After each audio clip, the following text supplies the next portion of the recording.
The blood on Thomas Sawyer's boots had dried 3 days ago, but he could still smell the iron tang of it every time he closed his eyes. So he kept them open as he trudged up the familiar dirt path toward the cabin he had not seen in 2 years. The war with the Orc clans in the Northern Territories had ended badly, treaties signed in desperation rather than victory, and Thomas had walked away from his regiment the moment his discharge papers were in hand, wanting nothing more than to sleep in his own bed and forget the screams that still echoed in his head. His father's cabin sat nestled against the tree line where the farmland gave way to dense forest, a sturdy structure of logs and stone that had weathered 20 winters. And as Thomas crested the final hill, he saw smoke rising from the chimney, which made no sense because his father had died 8 months ago according to the letter that had found him in a muddy trench 200 miles away.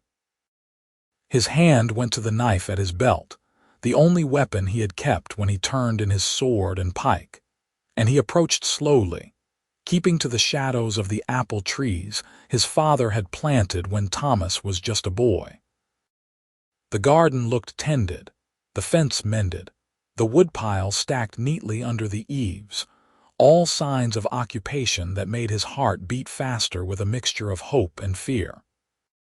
Squatters, probably, or perhaps one of his father's friends had moved in, thinking the place abandoned with both men of the house gone to war.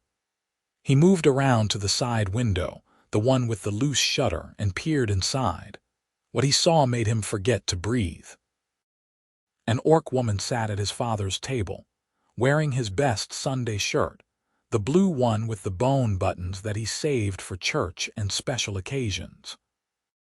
The shirt hung enormous on her frame despite her broad shoulders, the hem reaching nearly to her knees, and she had rolled the sleeves up multiple times to free her hands. She was younger than he expected, perhaps his own age or a little less, with skin the color of spring leaves and dark hair that fell in a thick braid over one shoulder. Her tusks were small, barely protruding past her upper lip, and her ears came to gentle points that twitched slightly as she ate something from a wooden bowl. She looked exhausted, he realized, with dark circles under her amber eyes and a hollowness to her cheeks that spoke of hunger recently satisfied. Thomas stood frozen at the window, his mind trying to reconcile what he was seeing with everything he knew. Orcs were the enemy. He had spent 2 years fighting them, watching friends die at their hands, learning to hate the sight of green skin and the sound of their guttural language. But this woman sat in his home, wearing his shirt, eating what was probably his food, and she looked so profoundly tired and sad that something in his chest twisted painfully. He moved to the door before he could think better of it, lifting the latch slowly, and stepped inside. She was on her feet instantly, the bowl clattering to the table, her body coiled like a spring despite her obvious exhaustion. They stared at each other across the small room, and Thomas saw her eyes widen as she took in his travel-stained clothes, his soldier's build, the knife at his belt. He saw her calculate her chances, saw her dismiss them, saw her chin lift in defiance even as her shoulders drew back as if preparing for a blow. "I know what this looks like," she said, and her voice was deeper than a human woman's but clear, with an accent that reminded him of mountain streams. "You can kill me if you want. I am too tired to run anymore." Thomas realized his hand was on his knife hilt and slowly, deliberately, moved it away. "That is my shirt," he said, because his brain could not seem to form any more complex thought. She looked down at herself, then back at him, and something that might have been shame or embarrassment crossed her face. "I found it in the chest. Mine were in rags and the nights are cold. I can take it off." "No," Thomas said quickly, surprising himself. "Keep it. I just want to know why you are in my house." She was quiet for a long moment, her amber eyes searching his face as if looking for something specific. Yours smelled safe, she said finally, so quietly he almost missed it. Everything else smells like death and fear and anger, but when I found this place, when I smelled the wood smoke and the herbs in the garden and the old leather and soap inside, it smelled safe. So I stayed. Thomas felt something shift in his chest, some hard thing that had been lodged there since the war began. He moved slowly to the table and pulled out a chair, sitting down because his legs suddenly felt unsteady. How long have you been here? 3 weeks, maybe 4. I lost count. She remained standing, wary, ready to bolt. I fixed the fence that was broken. I weeded the garden. I cut wood. I did not just take.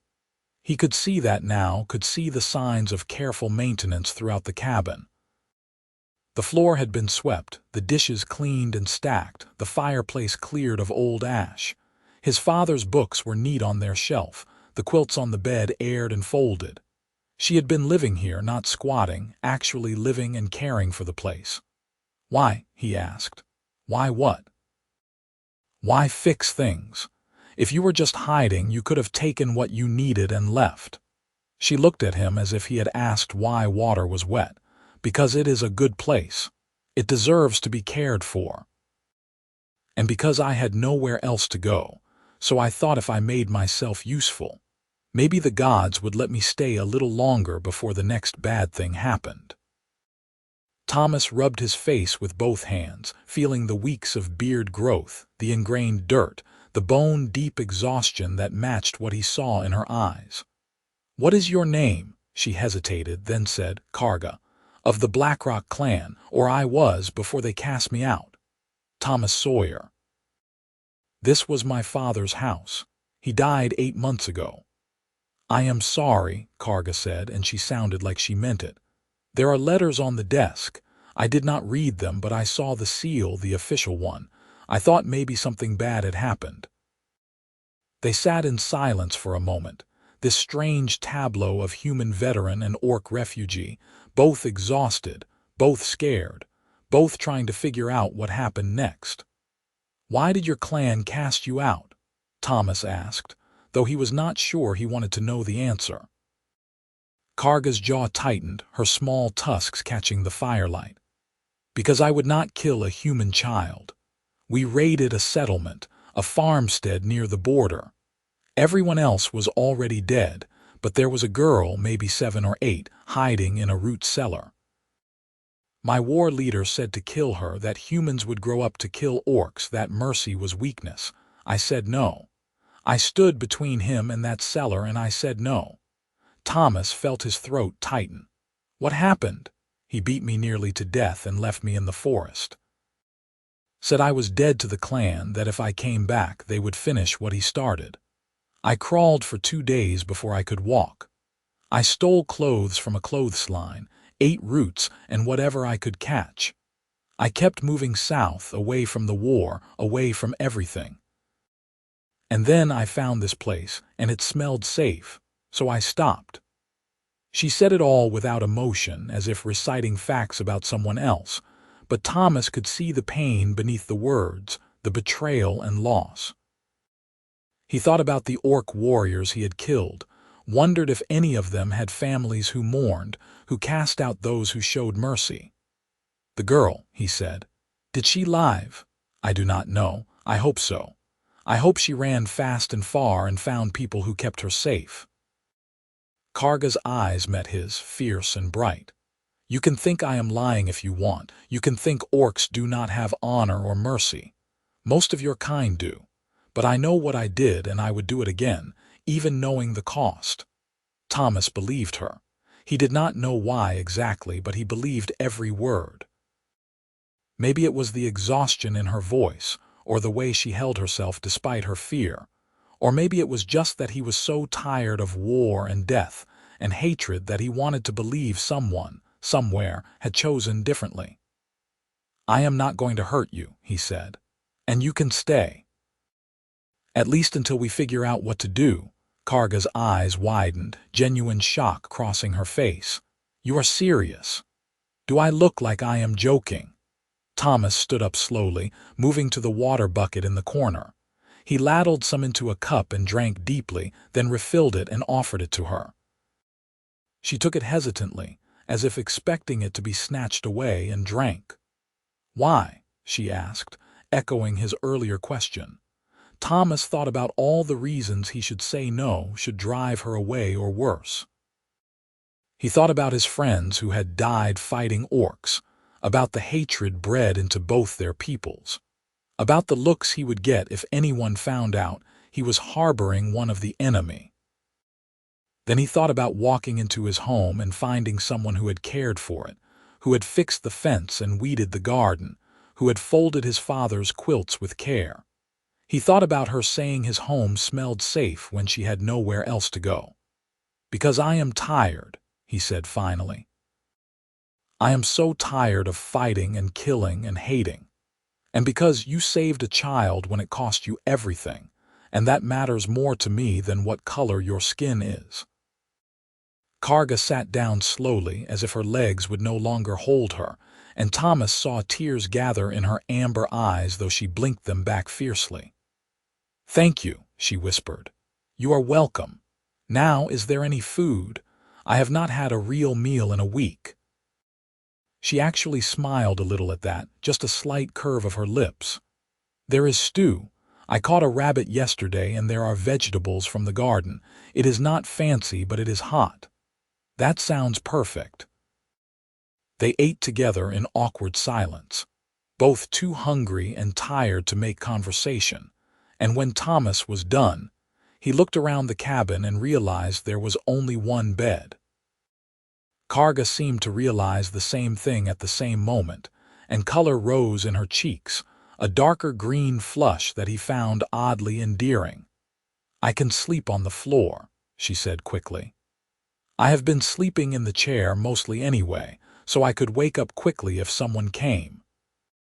Thomas shook his head. "The bed is big enough for two if we are careful. My father built it wide when my mother was still alive. You take one side, I will take the other, and we will hang a blanket between if it makes you feel better. You trust me that much? You have had weeks to poison my food or set traps or do any number of things if you wanted to hurt whoever came home. I think I can trust you for one night." He paused.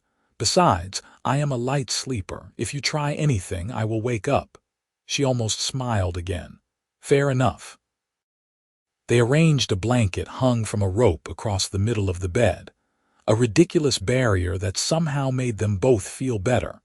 And Thomas stripped down to his undershirt and trousers, while Karga kept his Sunday shirt on like armor. He heard her settle on her side, heard her breathing even out, and he stared at the ceiling in the darkness and wondered what he had just agreed to. The morning came too soon, sunlight streaming through the windows, and Thomas woke to the smell of bacon frying and bread toasting. He sat up groggily, disoriented for a moment, then remembered everything. Karga stood at the stove, still wearing his shirt, her braids swinging as she worked. She had opened the windows to let in fresh air, and the whole cabin smelled like home in a way it had not since before he left for war. "I used the last of the bacon," she said without turning around. "But there are chickens in the coop, so we have eggs, and the garden is producing well. We will need to go to town soon for supplies if you plan to stay." Thomas swung his legs out of bed, his body protesting every movement. "We cannot go to town together. If people see me with an orc, there will be trouble." "I know. I was thinking you could go and I could stay hidden here. I have been very careful not to be seen." He thought about that while he pulled on his boots. "That only works for a little while. Eventually, someone will see you, or they will ask questions about why I am buying so much food for one person. We need a better plan." Karga brought him a plate of food, her expression troubled. "I can leave. It might be easier." "And go where? You said yourself you have nowhere to go." "I could keep moving. Find somewhere more remote, deeper in the mountains maybe." Thomas ate a piece of bacon, thinking. The logical thing was to let her go, to claim he had never seen her, to go back to his life as if she had never been there. But the thought of her alone in the wilderness, hungry and hunted, made his chest hurt in a way he did not fully understand. "What if we said you were something else?" he said slowly. "Not an orc, but something acceptable. Like what? I cannot exactly hide this." She gestured at her green skin, her tusks. "What if you were a half-orc, born of a human mother, raised in human lands, trying to make an honest living? There are some mixed-blood people in the border regions now, after years of fighting and raiding. It is not common, but it is not unheard of." Karga frowned. "And why would I be here specifically?" Thomas set down his fork, an idea forming. "You could be my late wife. We met during the war, married quickly before I was deployed again, and she came here to wait for me while caring for my father. He died, she stayed to maintain the property, and now I have come home to her." The silence that followed was profound. Karga stared at him as if he had grown a second head. "That is insane," she said finally. "Probably. No one would believe it. Some would. Soldiers marry strange women all the time during war, and if we are already married, they cannot do much about it except gossip. They could kill me, kill us both." Thomas nodded slowly. "They could, but I think most people are tired of the war. They want to move on, rebuild. If we give them a story they can accept, even if they do not quite believe it, they might let us be." Karga sat down across from him, her amber eyes searching his face. "Why would you do this? Risk this? You do not know me. I am your enemy." "You were my enemy," Thomas corrected. "Now you are someone who saved a child and fixed my fence and made me breakfast. Now you are someone who has nowhere else to go, and I have a home with empty rooms and fields that need working. It makes sense, in a practical way." "A practical marriage," Karga said, and he could not tell if she was amused or horrified. "A marriage of convenience, if you want to call it that. We tell the story, we act the part when we have to, and here at home, we are just two people trying to survive. You get safety and a place to live. I get help with the farm and someone to share the work with. It could work." Karga was quiet for a long time, and Thomas let her think, let her work through all the angles and dangers. He knew it was crazy, knew there were 100 ways it could go wrong, but something in him insisted this was right, that turning her away would be a betrayal of something important, something he had thought he lost in the war. "If we do this," she said finally, "we do it properly. I will not be your servant or your prisoner. I will be your partner, in work if not in truth. I will not lie about what I am if someone asks directly, but I will not volunteer it either. And if the time comes when staying puts you in real danger, I will leave." "Agreed." Thomas held out his hand across the table. "Agreed." She looked at his hand for a moment, then reached out and clasped it with her own. Her grip was strong, her palm calloused from hard work, and Thomas felt that shift in his chest again, that sense of something changing in ways he did not fully understand yet. They spent the rest of the morning working out their story, building a history that was plausible if not entirely believable. They had met in a border town when Thomas was on leave, a brief courtship, a hasty wedding before he shipped out again. Karga had come here to care for his ailing father, arriving just before the old man died, and had stayed to maintain the property. They practiced telling it to each other, working out the details, until it sounded almost natural. "We need a proper dress for you," Thomas said, looking at her critically. "And you should wear a scarf or bonnet when we go to town to hide your ears a bit. The green skin we can explain, but the ears mark you too clearly." "I hate bonnets," Karga muttered, but she nodded. "There is a dress in the chest, an old one. I did not wear it because it seemed too personal, like I was stealing something important. That was my mother's. She was tall for a woman, broad-shouldered from farm work. It might fit you well enough." They went through the chest together, and Thomas found himself telling stories about his mother, about how she had been strong enough to wrestle a ram to the ground and gentle enough to nurse baby birds. Karga listened intently, asking questions, and he realized he was talking more than he had in months, the words spilling out like a dam had broken. The dress did fit, mostly, though it was a bit short on Karga and tight across her broader shoulders.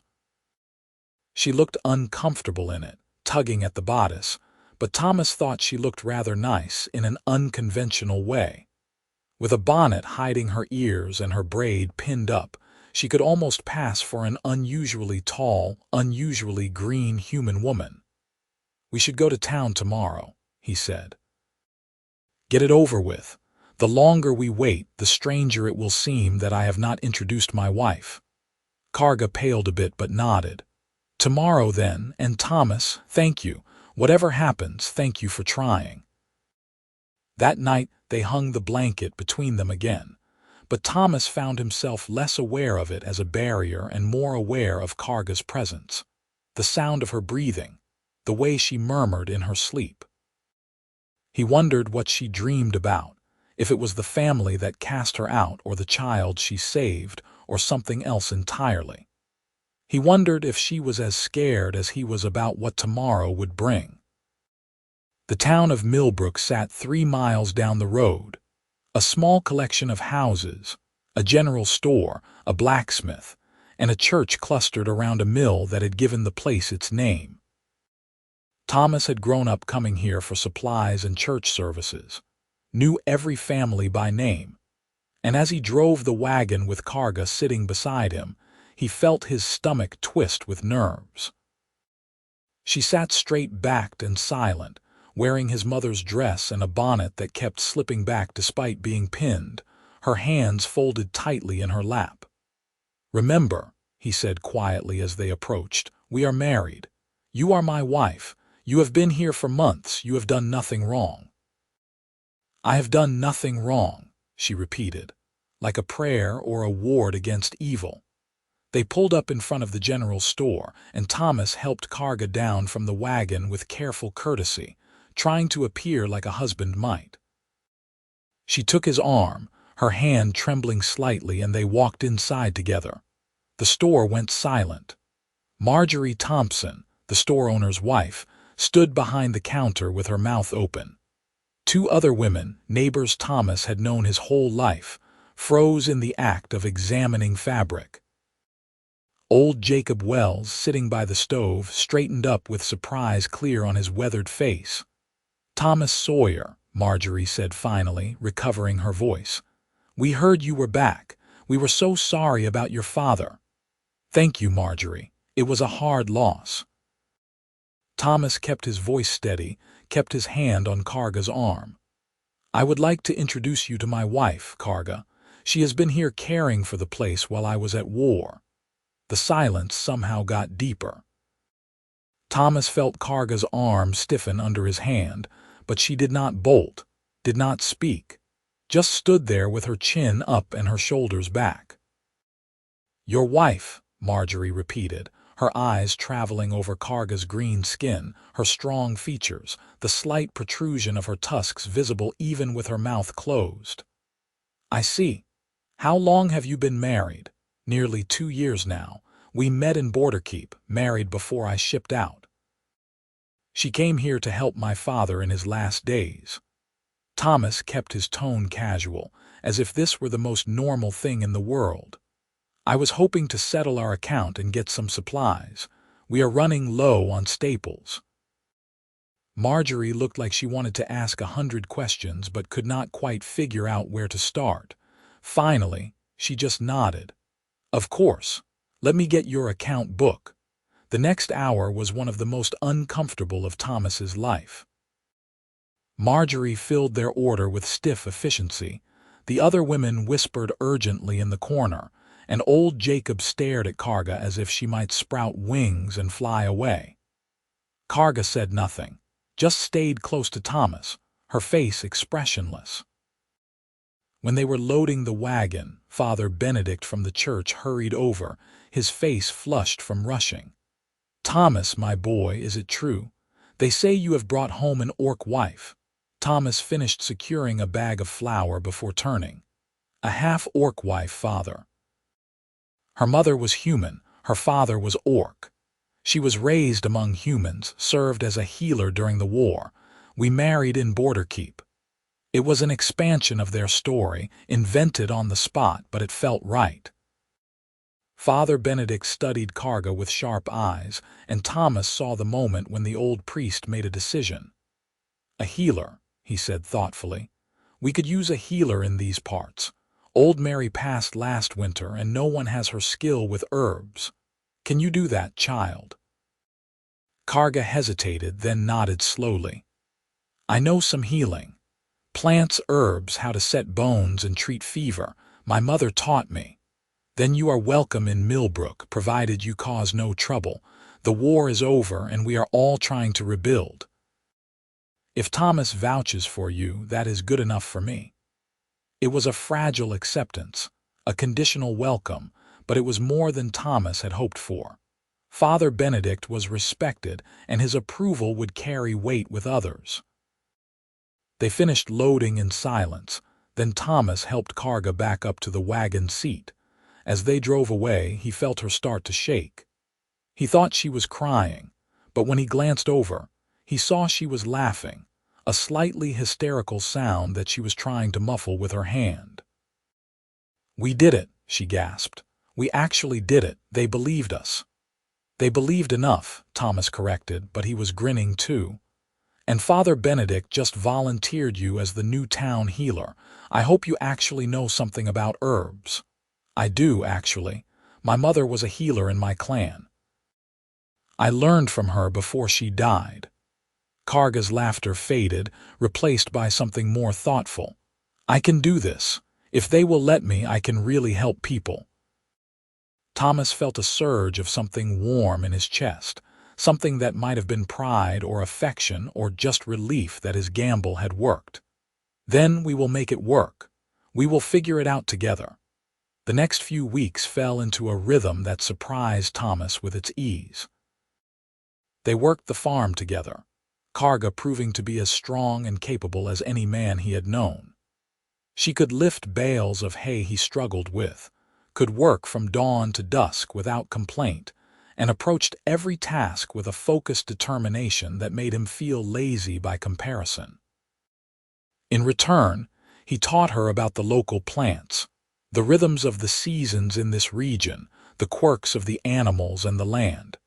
They still hung the blanket between them at night, but the barrier felt more like habit than necessity now. They talked more freely, sharing stories from their pasts, learning each other's languages and customs. Karga taught him some words in Orcish, the guttural sounds feeling strange in his mouth, and he taught her to read and write English better, their letters forming slowly under her careful hand. People from town started coming to the house, at first just to gawk at the strange green woman Thomas had married, but then genuinely seeking help. A child with a fever, a man with a badly infected cut, a woman having difficulty in pregnancy. Karga treated them all with careful skill, mixing poultices and tinctures from the herbs she gathered in the forest. And slowly, grudgingly, people began to trust her. They still called her that orc woman when they thought she could not hear, but they came when they needed her, and they paid in chickens and vegetables and occasionally coin.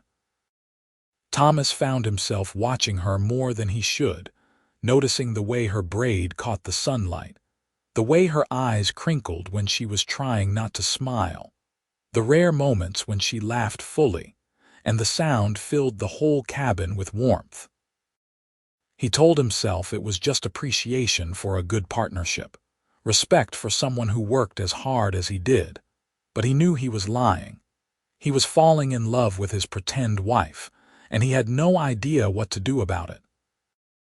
The first real test came on a hot day in late summer when 3 men rode up to the house, dusty from the road and wearing the remnants of military uniforms. Thomas recognized one of them, a man named Garrett Stone who had served in his company, and his stomach dropped as they dismounted. "Thomas Sawyer," Garrett called out, his tone friendly but his eyes hard. "Heard you made it back. Heard you brought back a souvenir, too." Thomas stepped out onto the porch, moving to put himself between the men and the door where he knew Karga was listening. "Garrett, good to see you made it through. Who are your friends?" "This is Marcus and John from the northern companies. We were just passing through, thought we would stop and see our old comrade, meet his mysterious wife." Garrett's smile did not reach his eyes. "You going to invite us in?" "We have been riding all day." There was no polite way to refuse, so Thomas nodded and stepped aside. Karga was already at the table, her hands busy with preparing vegetables, her face carefully neutral. The three men filed in and stopped short when they saw her, really saw her in the light of the cabin. "So it is true," Marcus said, his voice thick with disgust. "You married an orc, a real, actual orc." "A half-orc," Thomas said firmly. "And yes, I married her. Her name is Karga and she is my wife." John laughed, a mean sound. "A half-orc, that is what we are calling them now. Thomas, what were you thinking? After everything we fought for, everything we lost, you bring one of them into your home." "I was thinking I wanted a partner who was loyal and hardworking and kind," Thomas said, his voice getting harder.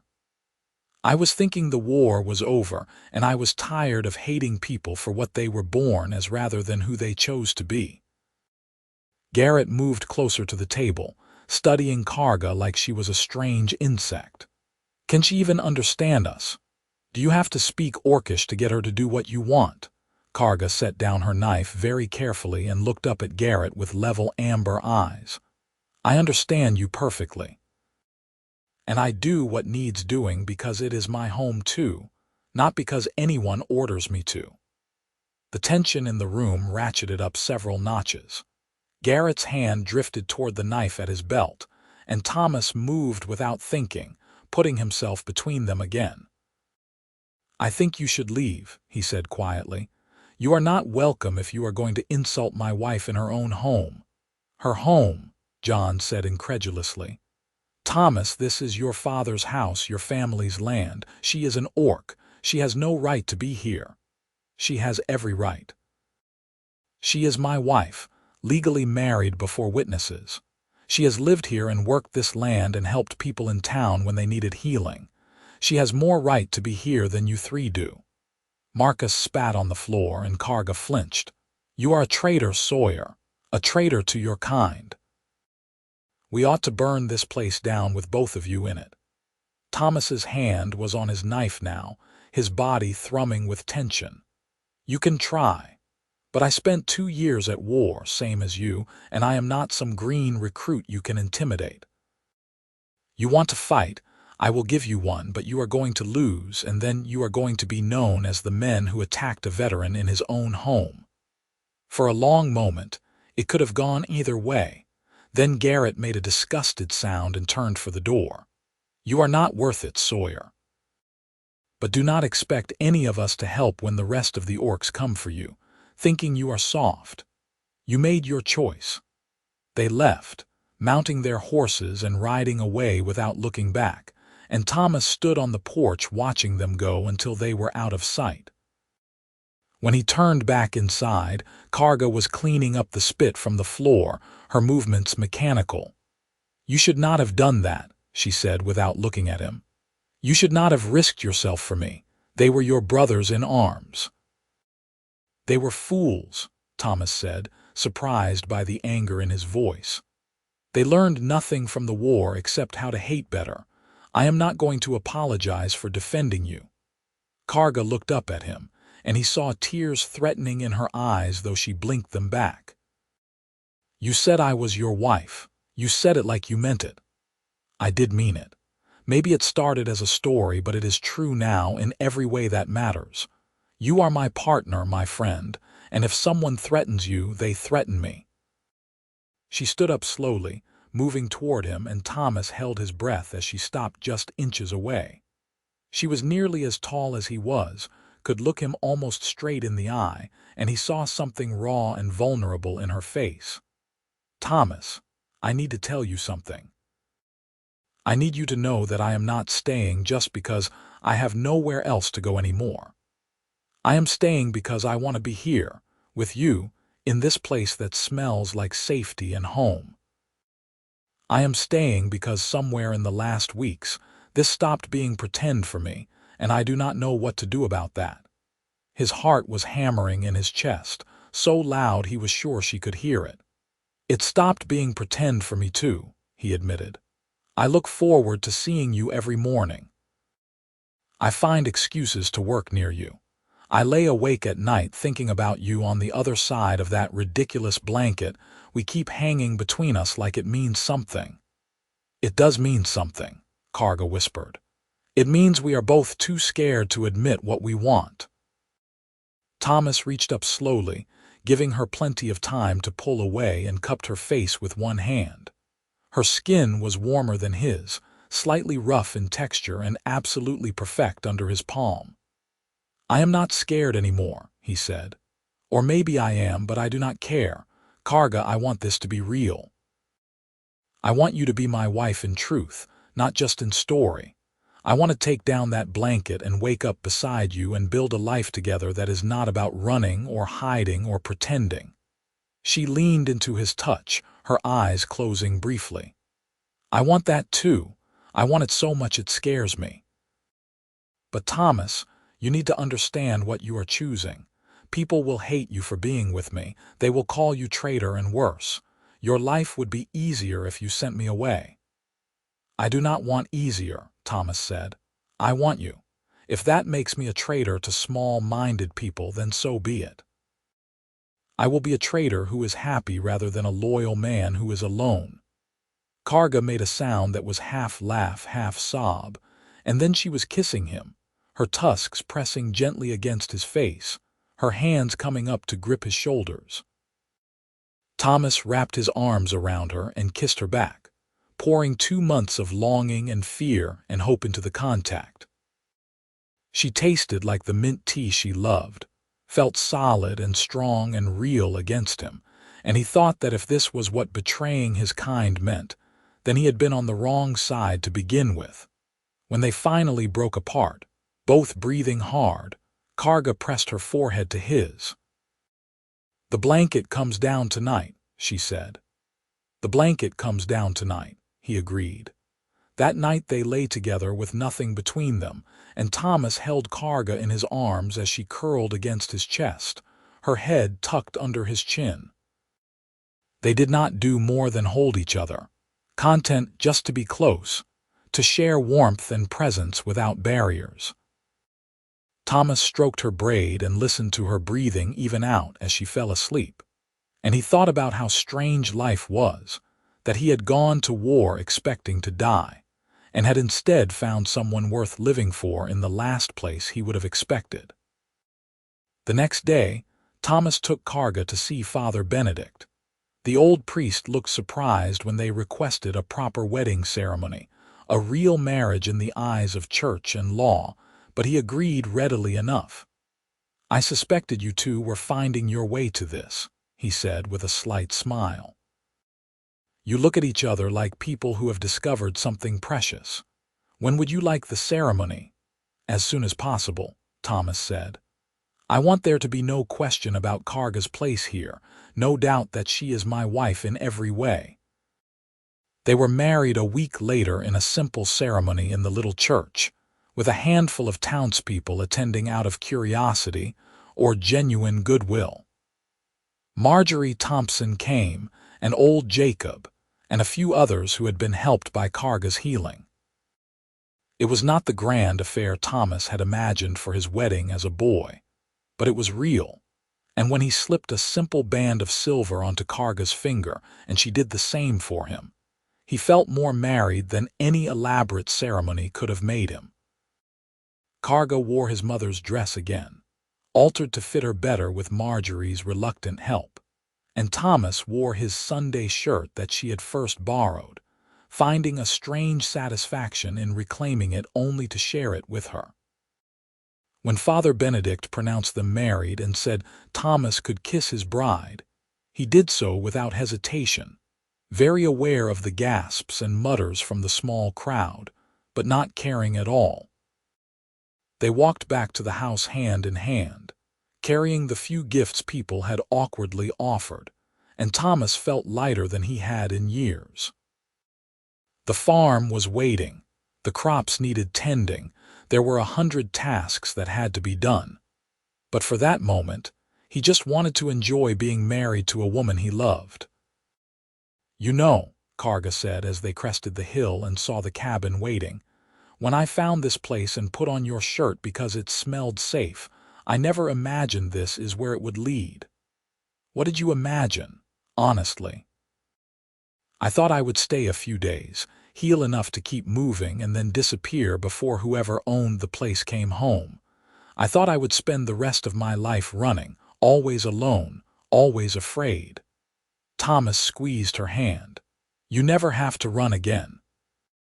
This is your home now for as long as you want it." "I want it forever," Karga said simply. "I want forever with you in this place building something good. Is that foolish? If it is, then we are both fools." They spent the afternoon doing simple chores, working side by side as they had been doing, but now with a new ease, a freedom to touch casually, to steal kisses, to just be together without the weight of pretense.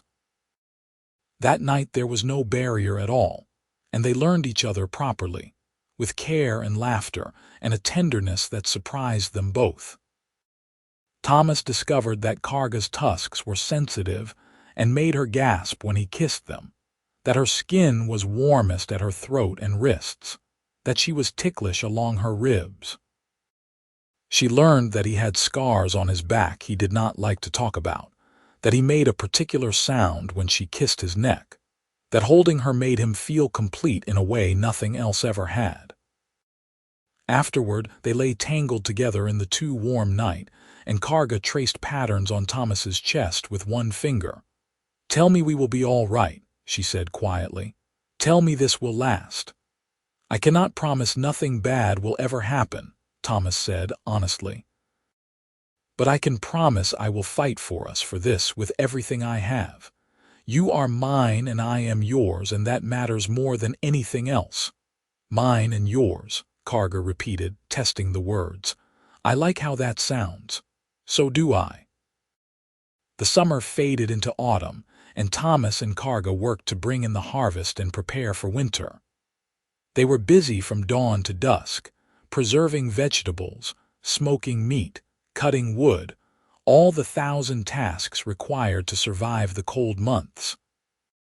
People from town came more frequently now, not just for healing but to trade, to gossip, to slowly integrate Karga into the community.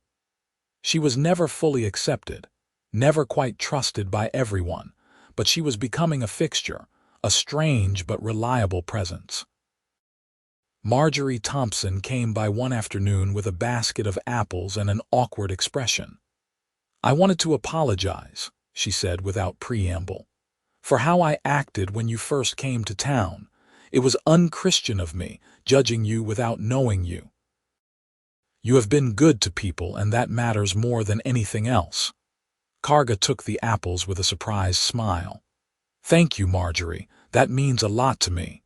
You are welcome. And if you ever need help with anything at all, you let me know. We women have to stick together, no matter what we look like." It was a small moment, but it mattered. Thomas saw Karga glow with it for days, the knowledge that she was being accepted, not just tolerated. More moments like that followed, slow but steady, people choosing kindness over fear. Not everyone was kind. There were still those who muttered about unnatural unions and the corruption of human bloodlines. A few families refused to come to the house or let Karga treat them even when they were ill. But they were becoming the minority, and as the months passed, even some of them softened. The first snow came in late November, a light dusting that turned the world white and beautiful. Thomas woke to find Karga already up, standing at the window and staring out at the transformed landscape with wonder on her face. "We did not have snow like this in the mountains," she said when she noticed he was awake. "It was harsher there, colder. The snow came down in walls of white that could kill you. This is gentle, pretty." Thomas came to stand beside her, wrapping an arm around her waist. "You like the snow then? I like it here with you. I think I would like anything here with you." They spent that winter learning what it meant to be truly together, to rely on each other completely when the storms came, and the world shrank to just their cabin and the space between. They read books by firelight, told endless stories, made love and argued and made up and learned the rhythm of a real marriage. Thomas taught Karga to read better, sounding out words from his father's collection of books, and she taught him more of her language, more of her history. "Tell me about your mother," he asked one night when the wind howled outside. Karga was quiet for a long moment. "She was strong, stronger than anyone I ever knew. She loved my father even though it made her life harder, loved me even though I was proof of that forbidden love. When she died giving birth to my brother, who did not survive, my father fell apart. He became hard, became the war leader who valued strength over everything. I think he blamed me for living when they died." "I am sorry," Thomas said, pulling her closer. "It was a long time ago. But I think about her sometimes, about how she would have liked you. She believed love mattered more than bloodlines, more than what was expected. She would have been happy I found that. I wish I could have met her. Me too." Spring came eventually, as it always does, and with it came new challenges and new joys. Karga discovered she was pregnant in early April, and the news filled them both with terror and elation in equal measure. A child, half human and half orc, another link binding them together, another soul to protect in a world that might not be kind. "What if people reject the baby?" Karga asked, her hand on her still flat belly. "What if they say things, cruel things, and our child grows up hated?" "Then we will love them enough to make up for it," Thomas said firmly. "And we will teach them to be strong and kind and to not care what small-minded people think. They will have us, and that will be enough." "You really believe that?" "I have to believe that. What else is there?" Karga leaned into him, and he felt her relax slightly. "All right then. We will believe it together." As her pregnancy progressed, Karga had to stop taking the most strenuous healing calls, though she still helped where she could from home. Thomas took over more of the farm work, determined she should rest, and was surprised when people from town started showing up to help. Marjorie organized a barn raising to replace the old structure that was falling apart, and a dozen men came with wood and tools and worked for 2 days. Old Jacob brought a cradle his own grandfather had made, beautifully carved from oak.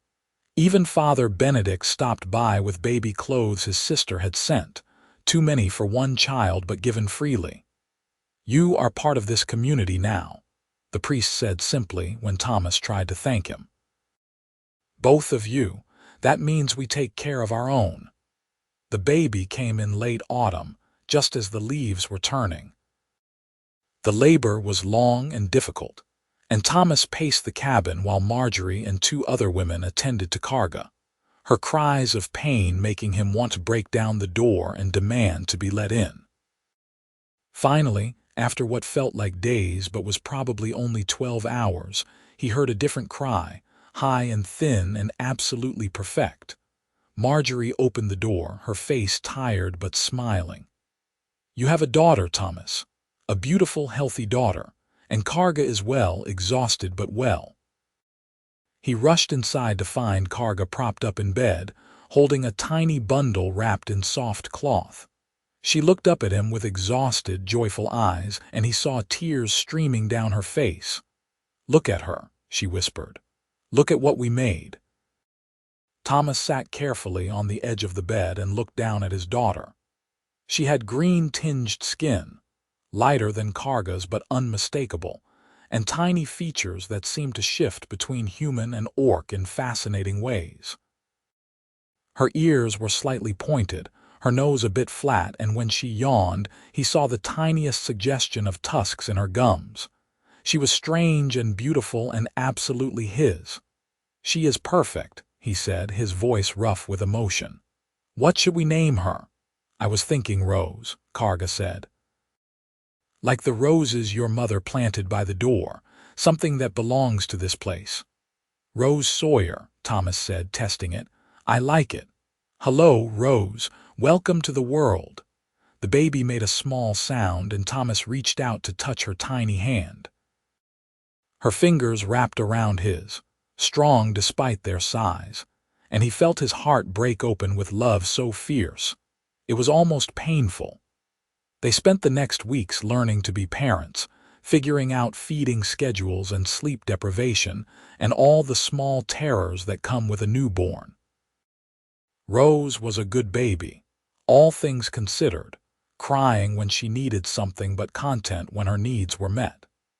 People came to visit, to see the new addition, and reactions ranged from genuine joy to uncomfortable curiosity to thinly veiled disgust, but Thomas and Karga stopped caring. They had each other, they had Rose, and that was what mattered. One cold December evening, Thomas sat by the fire holding Rose while Karga prepared dinner, and he thought about how much his life had changed in just over a year. He had come home from war expecting emptiness and grief, and instead he had found a family. He had come home hating orcs as a faceless enemy, and instead he had fallen in love with one and made a child with her. It was not the life he had imagined, but it was better, richer, more real than anything he could have planned. "What are you thinking about?" Karga asked, noticing his expression. "Just about how you wearing my shirt changed everything. That one moment, walking in and finding you here, it set all of this in motion." Karga came to sit beside him, leaning her head on his shoulder. "I still have it, you know, your Sunday shirt. I washed it carefully and folded it away. I thought maybe someday we could give it to Rose, tell her the story of how her parents met. She will think we are crazy. Probably. But it is a good story. A story about finding safety and home in unexpected places, about choosing love over fear. Those are good lessons for a child." Thomas kissed the top of Karga's head, careful not to disturb Rose, who was sleeping in his arms. "You are right. And maybe by the time she is old enough to understand, the world will have changed enough that our story does not seem so strange." "Maybe," Karga agreed. "Or maybe it will always be strange, but that is all right too. Strange can be good." Winter deepened, and the family of 3 settled into their rhythms. Rose grew quickly, hitting the milestones that new parents anxiously watch for, and by the time spring came again, she was babbling and reaching for things and generally being the center of their world. The farm work picked up again with planting season, and Thomas hired a young man from town to help, someone who needed work and did not seem to care that his employer was married to an orc. On a warm day in May, Karga took Rose out to the garden while Thomas worked the far field. She set her daughter on a blanket in the shade and began weeding, singing an old orcish lullaby her mother had taught her. She was so absorbed in her work that she did not notice the rider approaching until he was almost at the fence. She looked up and froze. The man on the horse was an orc, wearing the leather and fur of a warrior, his skin a darker green than hers and his tusks prominent. He stared at her with shock and something like recognition. "Karga," he said in orcish, his voice rough with disbelief. "Karga of the Blackrock clan. We thought you were dead." Karga stood slowly, putting herself between the stranger and Rose. "I am dead to the Blackrock," she answered in the same language. "Your war leader made that clear. Why are you here? I am Throck, son of Grasnak. I was part of your hunting band before the exile. I came looking for rumors, wanting to know if they were true. He dismounted carefully, hands visible and non-threatening. There are stories in the north, stories of an orc woman who lives among humans who married one of them. I had to see. The stories are true. I am married to a human. That is his child on the blanket. This is my life now. Throck looked at Rose, his expression complicated. A half-breed child. Karga, what have you done? I survived. I found a place where I am valued for who I am, not what I can kill. I found someone who looks at me and sees a person, not a weapon. Karga's voice was fierce. If you came here to tell me I am a disgrace, you can leave. I have heard it before and I do not care. I did not come to condemn you, Throck said quietly. I came to tell you that things are changing. The war leader who exiled you is dead, killed in a challenge by someone who thinks differently. The new leader, Morka, she wants to rebuild. She is reaching out to those who were cast out, asking them to come home. Karga felt her heart clench. Home. The word carried so much weight, so much history. I cannot go back, she said. Even if I wanted to, which I do not, I have a family here, a husband who loves me, a child who needs me. This is my home now. I understand. But Morka wanted me to find you if I could, to tell you that you would be welcome if you ever changed your mind. That what was done to you was wrong, and she wants to make it right. It was surreal, hearing those words, an apology from the clan that had beaten her and left her to die. Karga felt something loosen in her chest, some old wound beginning to heal. Thank you for telling me. Tell Morka that I appreciate the gesture, but my place is here. I wish her well in rebuilding, but I have already built something new. Throck nodded slowly. I will tell her. But Karga, if you ever need help, if the humans turn on you or you need sanctuary, the Blackrock would take you in now. Remember that. I will remember. He mounted his horse again, preparing to leave, then paused. For what it is worth, I am glad you survived. You were always the best of us, too good for the life we were living. I hope you have found peace. I have, Karga said, and she meant it. Travel safely, Throck. She watched him ride away, then scooped up Rose and held her close, breathing in the baby smell of her, the reality of her. Thomas came running from the field, alerted by the stranger, and Karga told him everything. You want to go back? He asked when she was done, his face carefully neutral.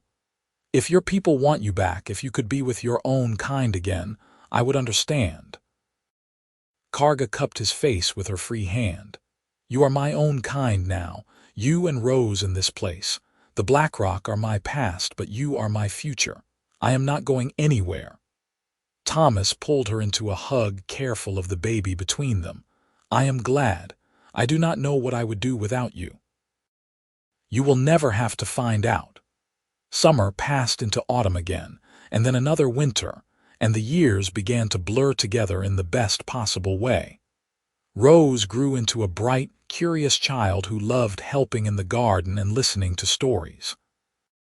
More children came, a son they named Samuel, and then twin daughters they called Emma and Ada. Each child was unique, carrying different blends of their parents' features, and each was loved fiercely. The town of Millbrook grew and changed too. More mixed families appeared as other veterans brought home orc wives, or as peace between the peoples slowly became more common. It was never easy, never simple, but it became more possible. Karga became known as the best healer in 3 towns, and people traveled from far away to seek her help. She taught her skills to others, both human and orc, creating a new generation that saw healing rather than hurting as the path forward. Thomas's farm prospered with their combined labor, and Karga's knowledge of crops and soil brought from her people. They bought the adjacent property when old Jacob died and left it to them, expanding their holdings. They hired workers and treated them fairly, building a reputation as good employers. Life was not perfect. There were still hard times and prejudice and struggles, but they faced everything together. On a cool autumn evening, 15 years after Thomas had first come home to find Karga wearing his Sunday shirt, they sat on the porch watching the sunset while their children played in the yard. Rose was nearly grown now, tall and strong and beautiful in her unique way, already catching the eye of several young men in town despite her mixed heritage. Samuel was 12 and obsessed with horses, spending every spare moment at the stable. The twins were 10 and inseparable, finishing each other's sentences and getting into trouble together. "You ever regret it?" Thomas asked, reaching over to take Karga's hand. "Staying here, building this life with me instead of going back to your people or trying to make a life somewhere else?" Karga was quiet for a moment, considering the question seriously as she always did. "Sometimes I wonder what might have been different, but regret? Never. You gave me safety when I had none, a home when I was lost, love when I thought I would always be alone. Our children are healthy and happy. We have built something good here, something that will outlast us. How could I regret that? I feel the same way. You were the best thing that ever happened to me, even if I did not know it at the time." "Because I wore your shirt," Karga said with a slight smile. "Because it smelled safe," you said. "It did. It does. You smell like home to me, like everything good and right in the world." She squeezed his hand. "Thank you for letting me stay. Thank you for seeing me as a person worth loving. Thank you for being a person worth loving. Thank you for saving that child all those years ago, for having the courage to choose mercy even when it cost you everything. If you had made a different choice that day, you never would have ended up here, and my life would be so much emptier." They sat in comfortable silence, watching their children play as the sun sank lower. Rose called the younger ones in for dinner, already taking on the role of responsible oldest child, and Thomas and Karga stood to follow them inside. As they reached the door, Thomas paused and pulled Karga into a kiss, long and sweet and full of all the years they had shared. When they broke apart, she was smiling, really smiling, the expression that had been so rare when he first met her and was now as common as breathing. "I love you," he said simply. "I love you too. Now come on, or the children will eat everything before we get inside." They went into the warm, noisy house together, and Thomas thought about that first day, coming home exhausted and scared and finding a strange orc woman wearing his shirt. He thought about how one small choice, to offer kindness instead of hatred, to see a person instead of an enemy, had changed the entire course of his life. He thought about all the moments since then, the hard ones and the joyful ones, the ordinary days and the extraordinary ones, all woven together into a life that was messy and complicated and absolutely perfect. That night, after the children were in bed and the house was quiet, Thomas and Karga lay together in their bed, the one they had shared for 15 years, no barrier between them and never would be again. Karga was nearly asleep, her breathing slow and even, and Thomas held her close, feeling the solid reality of her, the miracle of her. "Karga," he whispered. I am glad you smelled safety here. I am glad you stayed." She turned in his arms to face him, her amber eyes warm in the darkness. "So am I, so am I." And in the morning, they would wake together and begin another day of their life together. And it would be ordinary and extraordinary all at once, full of work and laughter and the small moments that make a life worth living, and that would be more than enough. That would be everything.